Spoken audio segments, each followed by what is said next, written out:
Last time on Earwitness. I believe I got a phone call from someone in the room saying they heard gunshots. Boom! Small caliber gun, it wasn't a big caliber. Boom! About the second time I sat up and went, that was a gun. When you got a deputy sheriff killed over here, it's high profile. And people are expecting things out here. Tavares Johnson, I remember he was pushing Drakus forward in the wheelchair. They came together. I had saw Tavares pushing Drakus in the club. Me and one of my girlfriends, her name is Latanya, me and her and two guys were supposed to hook up that night. One is 21, they call him Dre, he's in a wheelchair. Not only do you want somebody in custody, the captain is telling the lieutenant, we need to get this done. The sheriff is telling the captain, we need to get this done. I didn't get it secondhand, I was there. You were there? I was there when it went down. So what she's saying, she was there and I was there? That's a lie. That's a lie. That's a shame.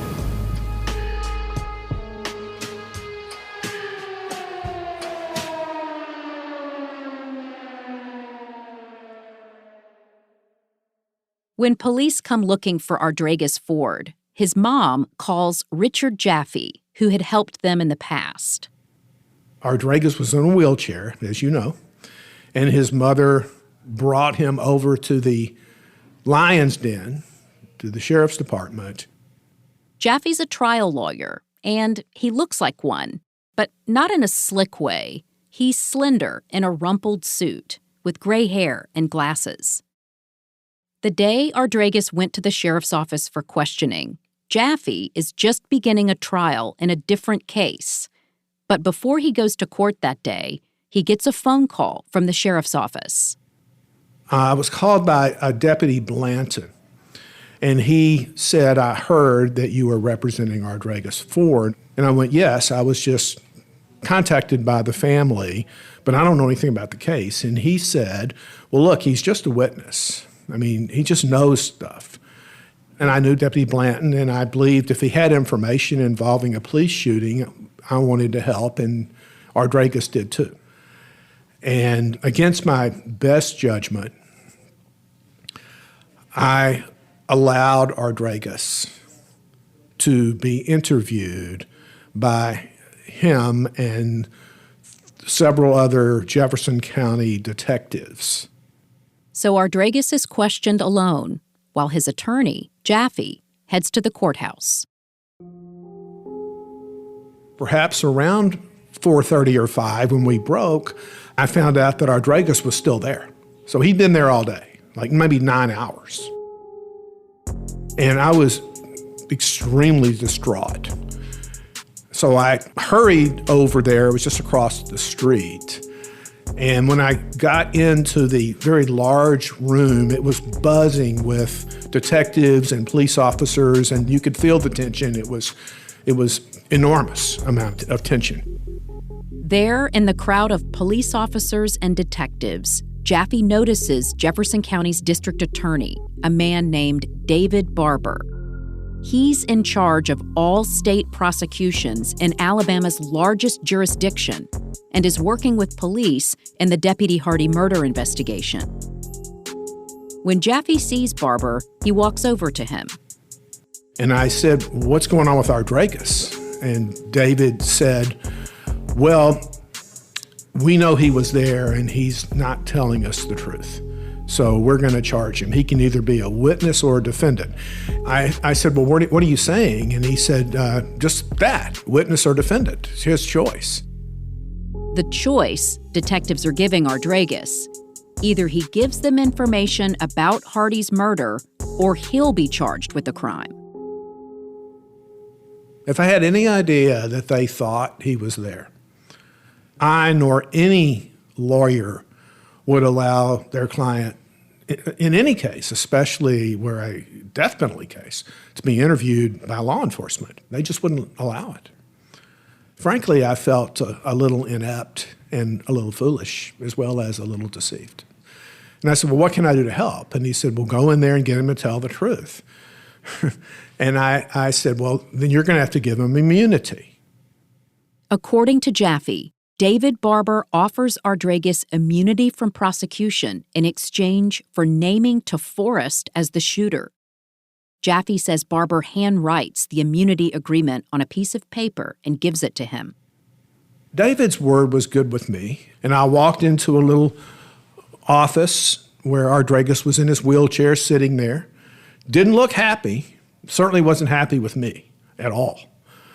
And I said, what's going on?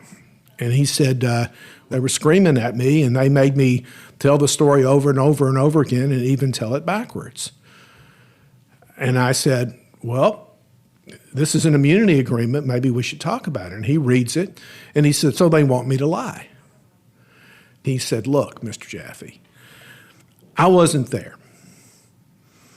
And I've got a dozen or more alibi witnesses that will testify to that. I know nothing about it, zero. I said, okay, well, they think that you're not a shooter, but you were there, and they think TeForest is the shooter. And he looked at me and he said, listen, I'm not going to lie for anybody. TeForest and I are close, but we're not that close. He's not family.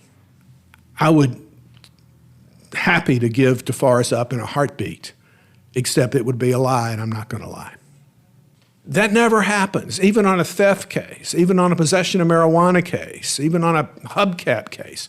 Everybody flips, sadly enough, to save themselves. Yeah. He said, no way, not going to lie. I said, all right, well, they're going to take you to jail. They're going to wheel you to jail, and they're going to charge you with capital murder, which is a death penalty offense. And he goes, I wasn't there, tell them to take me to jail. And they did.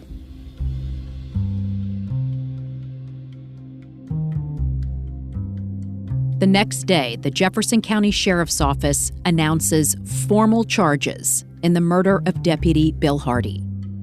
Charged with capital murder of a law enforcement officer are 22-year-old TeForest Johnson, 21-year-old Ardregas Ford, 23-year-old Oman Berry, and 21-year-old Quintez Wilson. They are held without bond. All four people charged with capital murder are young black men. Based on the changing stories of Yolanda Chambers, detectives believe at least 6 people were in the parking lot behind the hotel when Hardy was shot. Yolanda and LaTanya, TeForest and Ardregas, and the 2 other people Yolanda identified in photos, Omar Berry and Quintez Wilson. The headline in the Birmingham News reads, "Police confident they got right men in deputy slaying." Sounds like an open and shut investigation, but pull back the curtain, or in this case, open up the investigative file, and the inner workings tell a different story. I'm Beth Shelburne. This is Earwitness. Chapter 4, Witness or Defendant.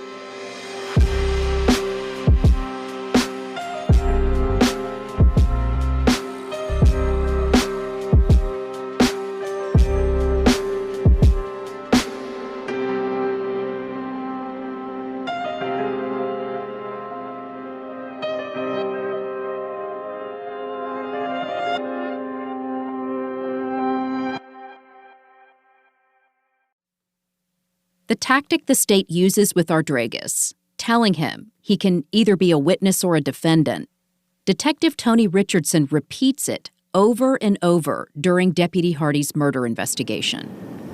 You are in a position now to be one of 2 things, okay? You can either be a witness or you can be a defendant. You know, you can either be a witness or you can be a defendant. You can only be either a witness or you can be a defendant, okay? It's your choice. You make it, you tell me what you want to do. One of the people Tony Richardson uses this tactic on is Yolanda Chambers' friend, LaTanya Henderson, who was in the car with TeForest, Ardregas, and Yolanda the night Deputy Hardy was killed. LaTanya, I am working a homicide, okay? And in working this homicide, people have choices. It's a choice whether you want to be a witness or you want to be a defendant. LaTanya is 16 years old. She's in high school and lives with her mother and brother. And as she's questioned about the night of the murder, she's alone in the room with detectives. No lawyer, no parent present. I'm not saying anything to entice you to say something. You tell me what's the truth and you tell me that's the truth, and I'm gonna take it like that. But I do want you to know that some people are gonna be witnesses, some are gonna be defendants. Defendants going to jail, okay? Now, after giving LaTanya this choice, Detective Richardson asks her where she was that night. Okay. Were you at, near, or around that hotel when this officer was shot? No, sir. Okay. And you've never been there before? No, I haven't. Okay. Never. And you have no independent knowledge of what happened to this officer? No, I haven't. Despite being told she's a suspect in a murder, LaTanya does not change her story. But she also doesn't seem to understand the rules of the game detectives are playing. She asks Detective Richardson to explain. Ask a question. Defendant is... Defendant is someone that's charged with the crime. Well, no, I don't want to be no defendant, no. All right, so you want to be a witness? LaTanya has to ask what it means to be a defendant, then says she doesn't want to be charged with the crime. At one point, Richardson stops the tape, like he's done in Yolanda's interviews, and restarts it after a 5-minute break. Do you know what a crime stealing is? No, I don't. Would you know it if you saw it? No, I have never seen it. I have never been there. Were you in any hotel parking lot that night where shots were fired? No. Okay. This Sergeant Tony Richardson, Jefferson County Sheriff's Office, the time is 3:50 p.m. This is going to conclude this interview. In a lot of the interviews that you did in this case, you and Sergeant Salter presented a choice. You can be a witness or you can be a defendant. Mm-hmm. Tell me about presenting that to somebody that you're interviewing. That seems like a lot of pressure to put on someone. Well, at certain times you have to put pressure on somebody. That's just a strategy. That's just an investigative tool. That's nothing. So I look at you and I say, look, you can either be a witness or you can be a defendant. It's up to you. And that's the truth. What if the person is neither a witness nor a defendant in the case, though? Well, sometimes you say that trying to determine if they're a witness or a defendant. You know, particularly if you don't know. And if they continue to maintain, I know nothing, at some point I'm going to say, okay, I got you. But for LaTanya, there was never an, okay, I got you, from investigators. Even though she explains she doesn't know anything about the crime, detectives follow through with their threat and make her a defendant.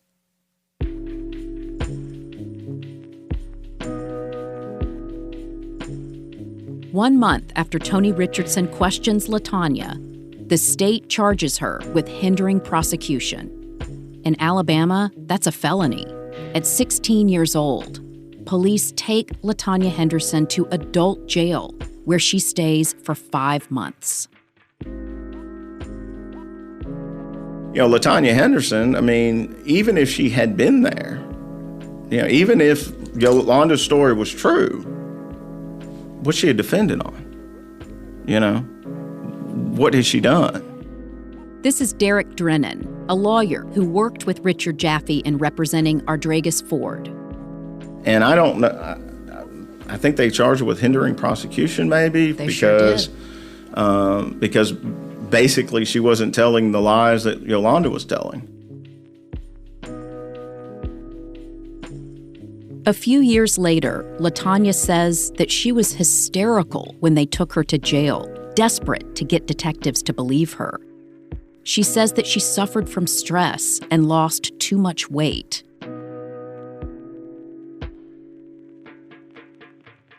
I really wanted to talk to LaTanya to hear how this experience shaped her. And we tried for months to track her down, knocking on doors, calling possible numbers, combing social media, but we never could connect. I was able to talk to her uncle, Herman Henderson, a pastor in Birmingham. He told me LaTanya and Yolanda had been friends since they were babies, but this case ended their friendship, and LaTanya was scarred by the entire experience. Her trust in other people eroded. Yolanda Chambers and LaTanya Henderson made different choices when faced with threats from police. There's a damned if you do, damned if you don't dynamic in how they were each impacted. Yolanda became a witness for detectives, avoiding jail time during Hardy's murder investigation, but entered a pattern of exploitation that may have led to her murder. LaTanya became a defendant for telling the truth. She didn't have any information to give, and detectives sent her to jail. Both Yolanda and LaTanya ended up traumatized and hurt. And as I think through how detectives treated these witnesses and the suspects of Hardy's murder, I keep coming back to this one thing that Tony Richardson said.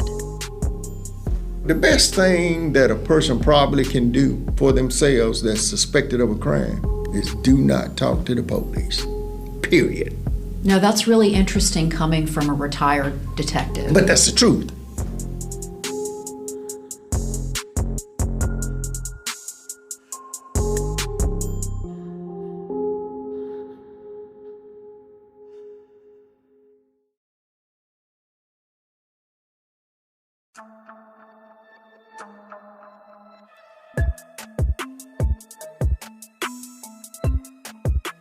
Detectives are moving ahead with the theory of the crime that Yolanda Chambers gives them in her interrogations, even though the theory isn't supported by what hotel witnesses saw and heard the night of the murder. So what were detectives missing? What evidence was available? And was there anything else they should have looked at but didn't because they decided to stick with Yolanda as their key witness? Let's back up to the moment Hardy was shot. We know officers began their investigation by talking to hotel guests, actual confirmed witnesses who were staying at the Crown Sterling Suites. Several people heard the shots and looked out their window right after it happened, like Marshall Kelly Cummings, the Keebler cookie guy. Following is an interview with Mr. Marshall Kelly Cummings. Mr. Cummings is employed by Keebler. This interview was recorded about 2.5 hours after Hardy was shot. Cummings says he saw someone get into a car and drive away from the hotel right after he heard the shots fired. Immediately, as soon as the second shot rung out, I pulled the curtain back and looked out, and that's when I saw the car down below me. I saw a person. Cummings says he saw the person close the driver's side door. When I looked up, closing which door? The driver's side. He saw a copper-colored or light brown car with a vinyl top slowly back out of the parking spot and drive away with the headlights off. But you think it was dark copper or light brown? Yes, sir. And there was another witness in a different hotel room who also looked out his window after he heard the shots. We heard a shot, so I jumped up. I just cleared the door and stuck my head out. The night of the murder, Leon Colvin was staying in room 611 with his wife Annie. The two of them were in bed. He was watching TV and she was reading the newspaper. They heard the first shot, and Leon told Annie he thought it was a car backfiring. All right, you heard a shot, bang. Tell me how long after? It's a bang, bang. Okay, so just a second or so. Yeah. After the second shot, Colvin went to the window to see what was going on. Seen the car down by the back of the motel. He walked up the side, came around the front of the car, got in the car. Colvin's description of the car and what the car did as it left the parking lot matches the details given by Marshall Cummings. What color is that car? I told him it was a dark color, gold or brown. with a kind of maroon-looking top with a sunroof in it. Both Cummings and Colvin say the car was a 4-door brown, gold, or copper sedan with a maroon top. That's so specific. They both say it was the only car leaving the parking lot right after shots were fired. What these witnesses saw doesn't match the theory of the murder detectives go with. What kind of car was y'all in? Monte Carlo. Ardragas describes his car to detectives the day he's arrested. He was driving a 2-door black 1971 Monte Carlo. What color? Black. And he had installed Flowmaster mufflers, so it made a loud, rumbling sound. I got like Flowmaster on my car. You got these Flowmasters, loud mufflers on the car? Loud. Okay. People could hear Ardragas' car coming from blocks away. TeForest tells detectives that when they picked up LaTanya, they actually waited for her in an alley because they didn't want to wake up the entire house. But Colvin and Cummings say that the light brown or copper-colored car quietly drove out of the parking lot. And there's an even bigger discrepancy. My door don't open. Oh, driver's door don't open. The driver's side door on Ardragas' very loud black Monte Carlo was broken. It did not open. Ardragas and TeForest tell this to detectives. Close the door, because Dragas' door won't open. That door, the driver's door won't open at all. Investigators impounded Ardragas' car and confirmed the driver's side door didn't open. Detective Tony Richardson would later testify to this. But both Colvin and Cummings say that someone got in the driver's side of the car and quietly drove away. When I seen him, he walked from the passenger side round the front of the car to the driver's side, and he got in. There were other guests at the hotel who spotted cars leaving the area around this time, but their descriptions were all different. The only consistent descriptions of the getaway car came from Cummings and Colvin, two people who went to their hotel room windows after hearing shots and looked down into the parking lot. The investigative file shows that police tried to find the car seen by Colvin and Cummings, but Tony Richardson would eventually tell a grand jury the search was a wild goose chase and that the car didn't exist.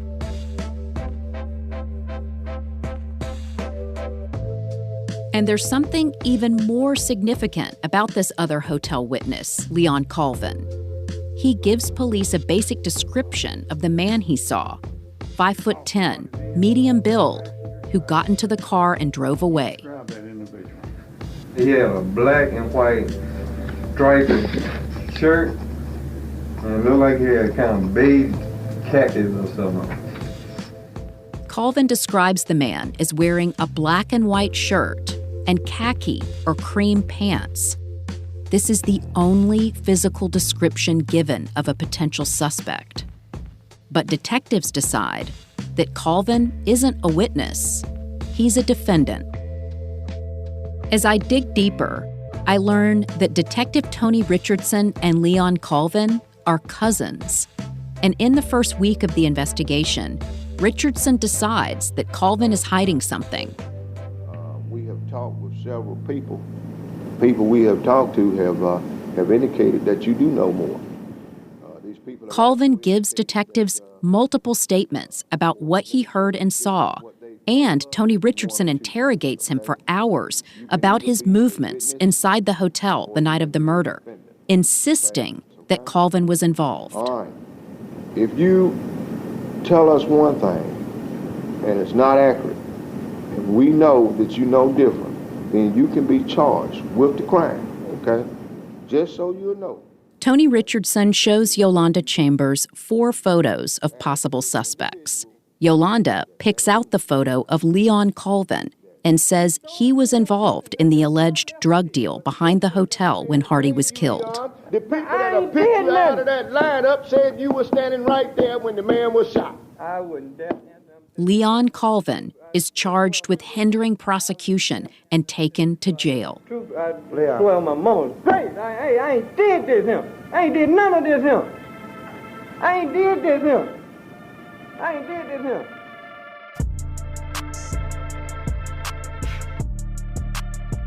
Police press ahead with Ardragas and DeForest as two of their main suspects, even though there is no record of any hotel witness describing a loud, two-door black Monte Carlo leaving the scene, or a man in a wheelchair.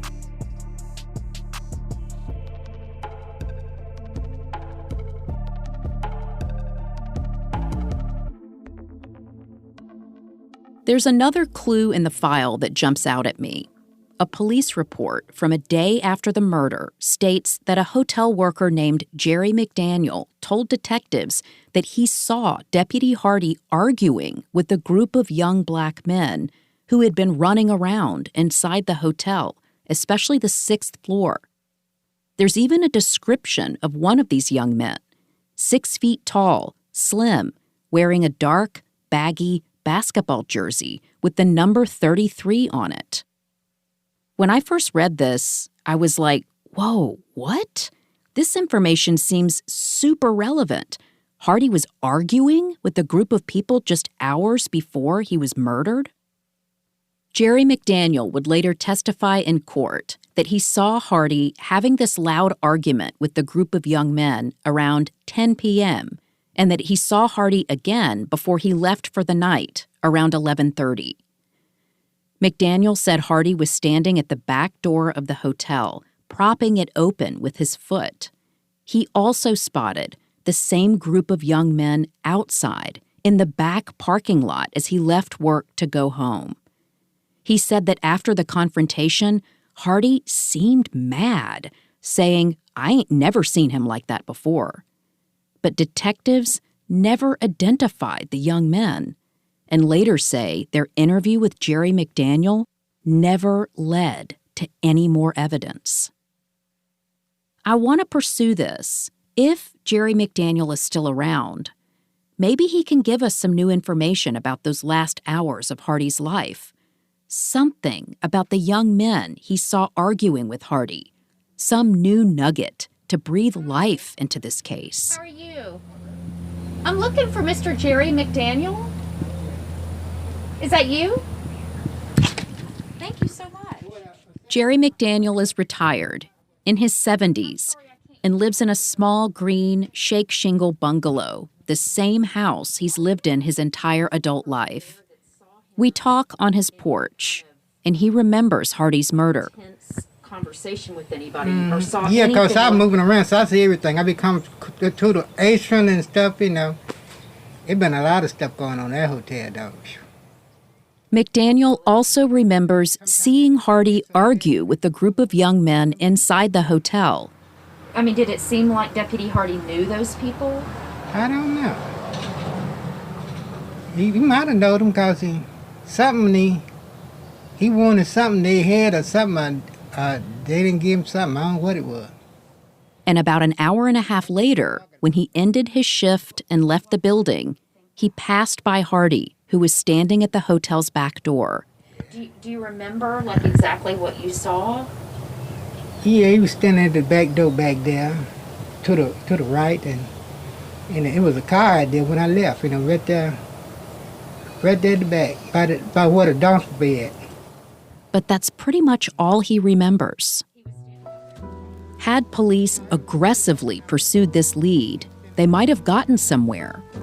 But now, decades later, McDaniel can no longer recall any other specific details about the car or anything else from that night.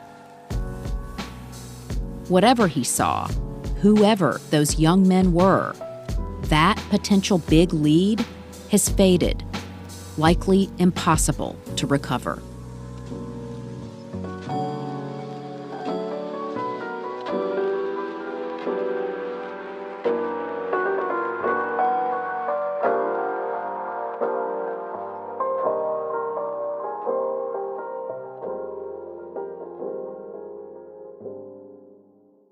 After reading through hundreds of pages of reports, there's a question that still sticks with me.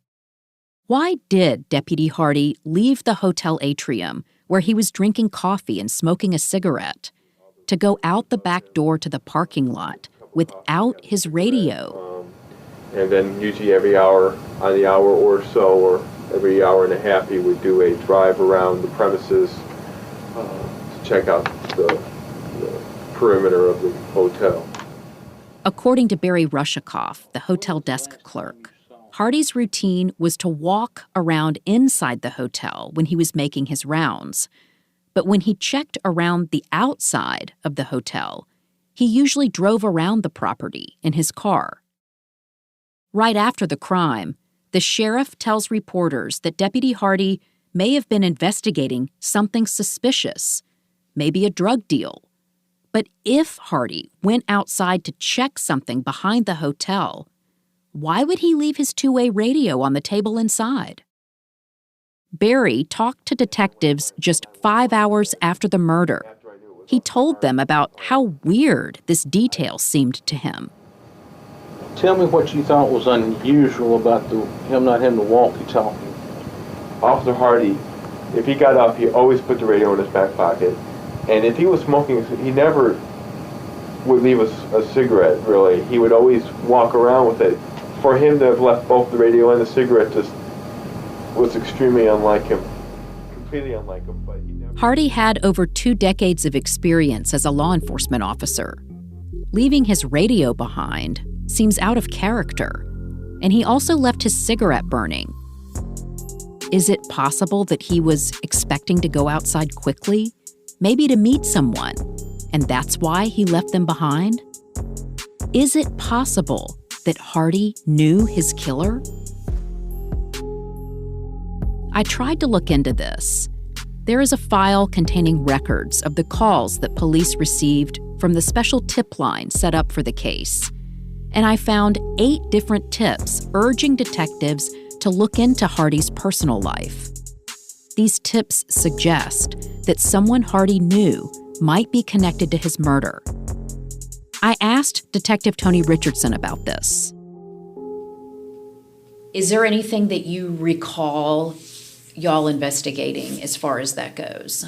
I don't recall that or recall us investigating anything. I'll say right now that I wouldn't have. I mean, I'm investigating a police officer that's dead. He's been shot and killed. It don't matter what, he did if somebody walked up to him and shot him like that. My producer, Mara, presses him. Like, the first thing to me, if I hear that somebody is killed, I would look at their life for a motive instead of assuming that it was random. Is that not where you would start?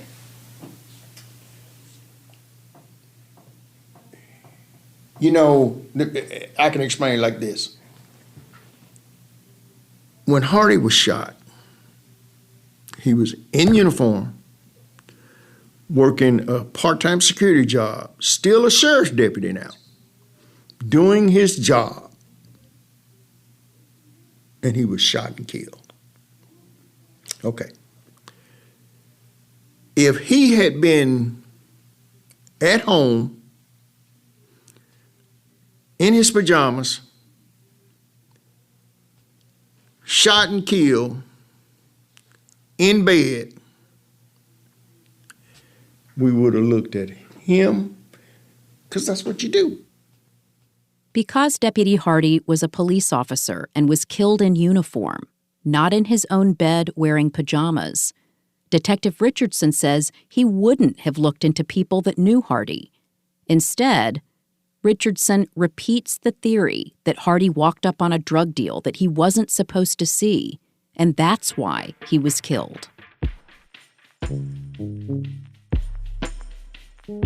An insider that I talked to, a retired bailiff who worked in Jefferson County when Deputy Hardy was murdered, told me that this theory about a police officer interrupting a drug deal, it's like a default explanation when detectives don't have any idea what happened. The sheriff first mentioned this scenario hours after the murder, and the media ran with it.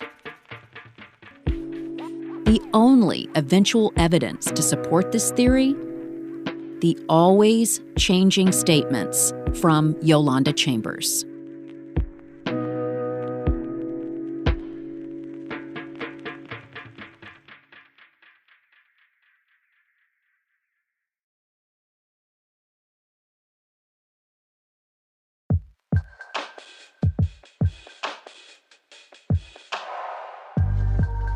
Detectives not only missed potential promising leads, they also ignored facts that could have ruled out DeForest Johnson and Ardregas Ford as suspects. Some of the people who were with DeForest and Ardregas at T's place remember learning about their arrests from the media coverage the week after the murder. When I read it in the paper, I saw DeForest's name, and I was like, well, how did he do it? We was at T's that night. Kenyara Pickett was at T's at the same time Deputy Hardy was killed. She was out celebrating with her sister Deidre, who had just recovered from surgery. And DeForest gave her name to police. Her name Ken. It's a female. They call her Ken. Ken? Ken, yes. A man's name? Yes, K-E-N. He told them to find a girl named Ken that he was hanging out with at T's. But they never called or knocked on her door. I never went to the police or anything because I was underage at the time. Yeah, I mean, how old were you? I think I was 20. It was 95, 20. Yeah. I turned 20 in April, yeah. So did they not check IDs at the club, or did y'all have fake IDs? They had a fake ID. So that made you not want to go to police because you didn't want to, you weren't supposed to be there. Yeah, I didn't want to go to jail. Kenyara was scared that she would end up in jail if she went to police. I saw on the news that Tafara Johnson had been picked up for that murder of Officer Hardy. I said, wait a minute, there's no way. I saw Tafara pushing Ardregas on the Stanley Chandler is another person who saw DeForest and Ardregas at T's place at the time Deputy Hardy was murdered. Stanley is a U.S. Marine, and he was also hesitant to get involved. You're 25, I just cannot walk in down to county jail and say, hey, I saw that guy at the club that night at that time, but no one never contacted me. And so I felt like if Tafara needed me, that someone would reach out. I had no knowledge of what to do. Ardregas and DeForest told police about multiple people they were with at T's.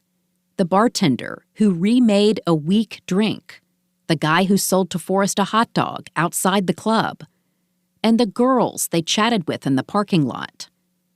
DeForest also gave Tony Richardson the names and phone numbers of friends he remembered seeing inside the club. One female name is Queasy. What? Queasy.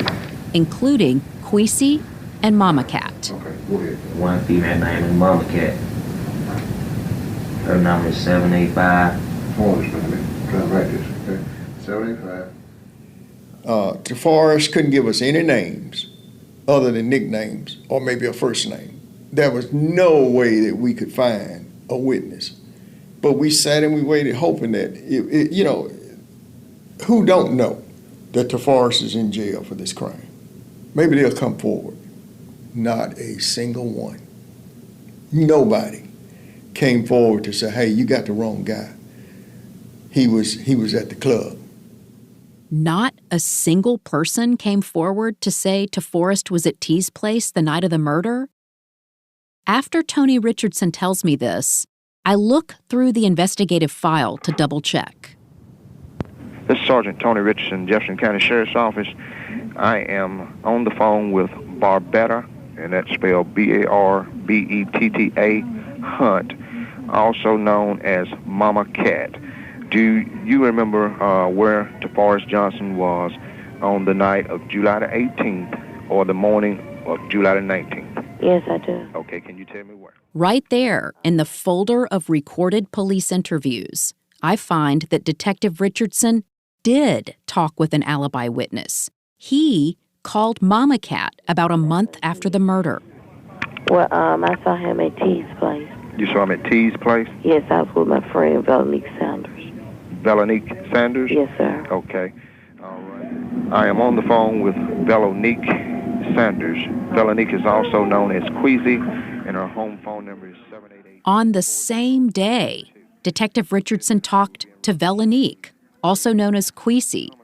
She told him she saw TeForest and Ardregas inside Tees between 11 p.m. and 1:30 a.m. Okay. All right. Is there any particular reason that you remember the time that they got there and the time that they left?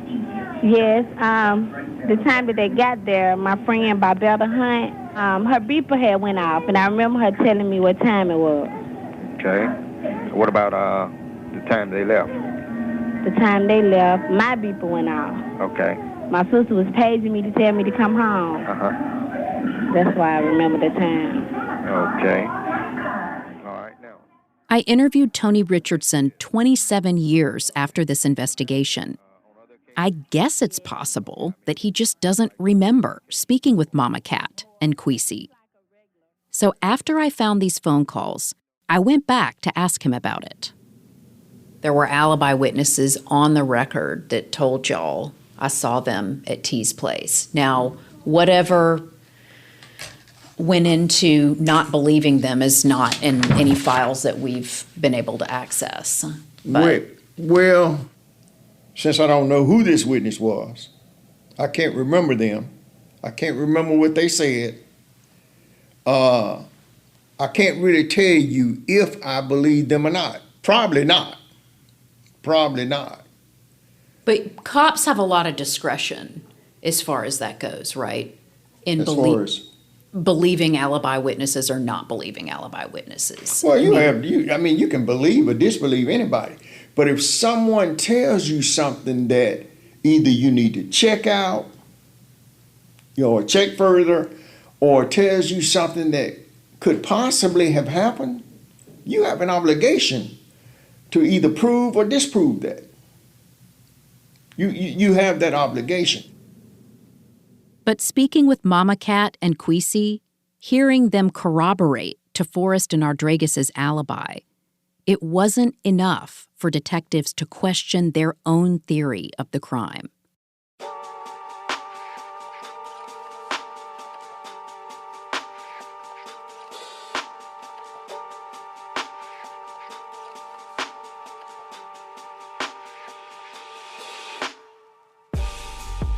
The pressure to put someone on trial for killing Deputy Hardy isn't letting up. But 15 months after the crime, the judge dismisses capital murder charges against two of their main suspects, Omar Berry and Quintez Wilson. Yolanda Chambers changes her story to say they weren't involved in the murder. They also have alibis, and police believe them, so detectives let them go. TeForest and Ardregas are now the only two suspects charged with Deputy Hardy's murder. But right as detectives zero in on Ardregas and TeForest, they run into a big problem. 2 weeks after she says Omar Berry and Quintez Wilson have nothing to do with the crime, Yolanda Chambers pivots and says under oath that she's made up the entire story about the murder. She recants all of her testimony, now saying TeForest and Ardregas also had nothing to do with the murder. Evidence-wise, we had virtually no evidence. We had the word of a 15-year-old who told lies, a lot of lies. I've lied. We had this table empty, wasn't nothing on it, and we were still trying that case, and we were like, man, what we gonna do? How we gonna win this? But investigators have someone else, someone they hadn't initially believed, someone who will become the state's new star witness against TeForest Johnson. Violet Ellison walk in that door and stand up on this table and say what she said. We got a full table now. We got all the evidence we need. That's next time.